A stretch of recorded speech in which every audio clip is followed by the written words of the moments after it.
ৰাজ্যত আজিৰে পৰা পুনৰ মুকলি হ'ল আৰু এখন টোলগেট। কলিয়াবৰ তেজপুৰ সংযোগী ৭১৫ নম্বৰ ৰাষ্ট্ৰীয় ঘাইপথত মুকলি হ'ল এই টোলগেট।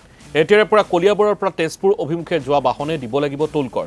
আজি পুৱাৰে পৰা নতুন টোলগেটত আৰম্ভ হৈছে টোল সংগ্ৰহৰ প্ৰক্ৰিয়া। ৰাজ্যত ইখনৰ পিছত সিখনকৈ টোলগেট মুকলি হোৱাৰ পিছত বিভিন্ন মহলত সৃষ্টি হৈছে ব্যাপক প্ৰতিক্ৰিয়াৰ। সতীৰ্থ তপন শইকীয়া আমাৰ সৈতে আছে এই মুহূৰ্তত। তপন শইকীয়া, মই আপোনাৰ কাষলৈ আহিব বিচাৰিছোঁ, যিহেতু আজিৰে পৰা মুকলি হৈছে এই টোলগেটখন। ইয়াৰ ফলশ্ৰুতিত জনতায়ো হয়তো কিছু সমস্যাৰ সন্মুখীন হ'ব পাৰে বা এই টোলগেট মুকলিৰ লগে লগে কিছু নতুন দিশ সংযোজিত হ'ব, অৰ্থাৎ সেই টোলগেট মুকলিৰ পিছতেই প্ৰশাসনৰ তৰফৰ পৰা জৰুৰীকালীন কিছু বিষয় থাকিব, য'ত সা সুবিধা লাভ কৰিব। এতিয়া ৰাইজে এই বিষয়টোক লৈ কেনেধৰণে গ্ৰহণ কৰিছে? তপন শইকীয়া।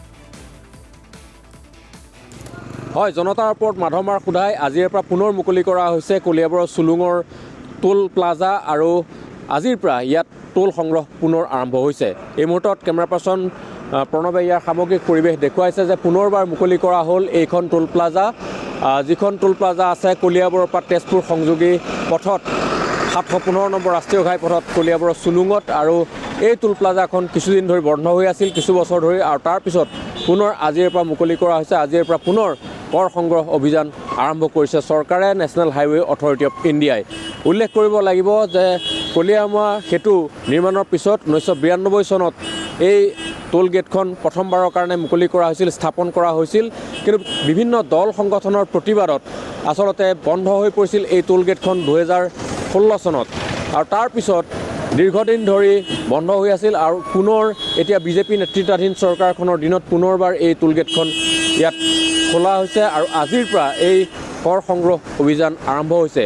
এতিয়া যদি তেজপুৰৰ পৰা কলিয়াবৰ দিশে যান বাহন লৈ অহা যায়, তেনেহ'লে কলিয়াবৰৰ চুলুঙত টোল আদায় দিব লাগিব, বা কলিয়াবৰৰ পৰা শোণিতপুৰ দিশে আহিলেও টোল আদায় দিব লাগিব।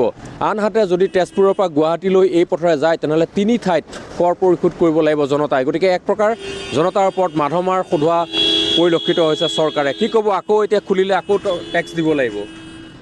কি ক'ম, এতিয়া টেক্সটো আমি ভুক্তভোগী হ'বই লাগিব। হয়, এতিয়া আমাৰ যিটো বিজেপি গভৰ্ণমেণ্ট চৰকাৰে যিটো আছে, আমাৰ কাৰণে কিন্তু বেয়া নহয়, কিন্তু যিটো ছিষ্টেম কৰি আছে এইবিলাক অলপ বেয়া। গুৱাহাটী গ'লে 3 ঠাইত দিব লাগিব। 3 ঠাইত দিবলৈ কি উপায় নাই, আমাৰ যিটো সুবিধা কৰি। হয়, নিশ্চয়কৈ গুৱাহাটী গ'লে এতিয়া 3 ঠাইত কৰা তপন শইকীয়া এই মুহূৰ্তত আপোনাক ধন্যবাদ জনাইছোঁ।